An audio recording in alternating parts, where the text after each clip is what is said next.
আসসালামু আলাইকুম। আজকের রেসিপি পাটিসাপটা পিঠা।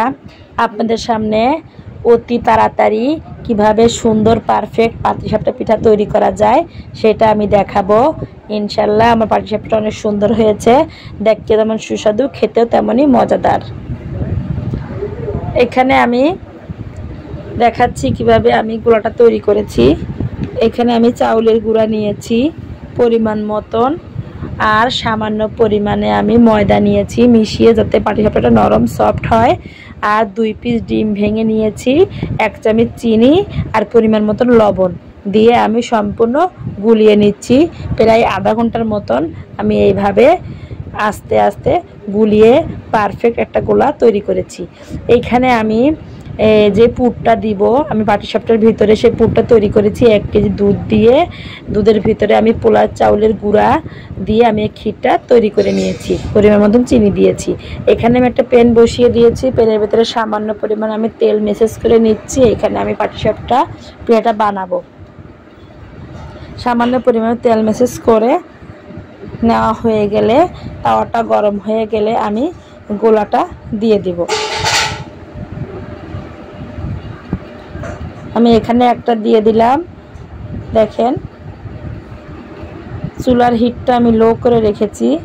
এখন আমি পুরটা দিয়ে দিচ্ছি। পুরটা দিয়ে আমি আস্তে আস্তে ভাঁজ করে নেব। এখানে অনেকে বেশি পুর দিতে পছন্দ করেন, যারা বেশি পুর খেতে পছন্দ করেন তারা বেশি করে দিবেন। আমাদের আবার বেশি একটা পুর ভালো লাগে না, এর জন্য অল্প অল্প করে আমি পুর দিয়ে নিচ্ছি। অতিরিক্ত মিষ্টি হলে খেতে ভালো লাগে না, এর জন্য আমি অল্প অল্প করে পুর দিয়ে দিয়ে আমি প্রত্যেকটা পিঠা বানিয়ে নিচ্ছি।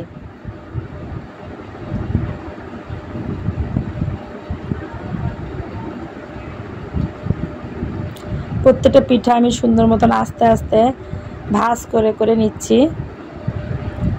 এভাবে আপনারা বাসায় বানাবেন, ইনশাল্লাহ ভালো হবে, খেতে অনেক ভালো লাগবে। বাচ্চারা অনেক পছন্দ করে এই পিঠাটা। রেসিপিটা ভালো লাগলে লাইক করবেন,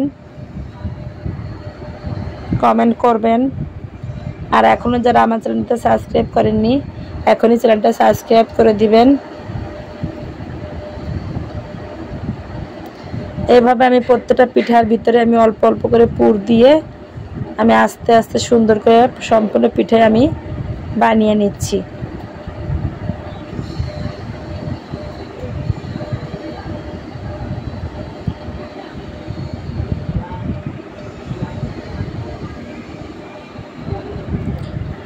ঝটপট আমি প্রত্যেকটা পিঠা আমি বানিয়ে আপনাদের দেখাচ্ছি কত সুন্দর পারফেক্টলি আমি পিঠা তৈরি করেছি।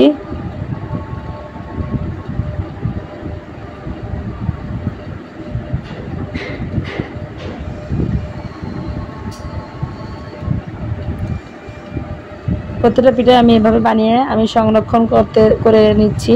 আমি বক্সের ভিতরে ভরে নর্মাল ফ্রিজে আপনারা সংরক্ষণ করতে পারেন, 1 সপ্তাহ পর্যন্ত ভালো থাকবে। সবাই ভালো থাকবেন, সুস্থ থাকবেন। আল্লাহ হাফেজ।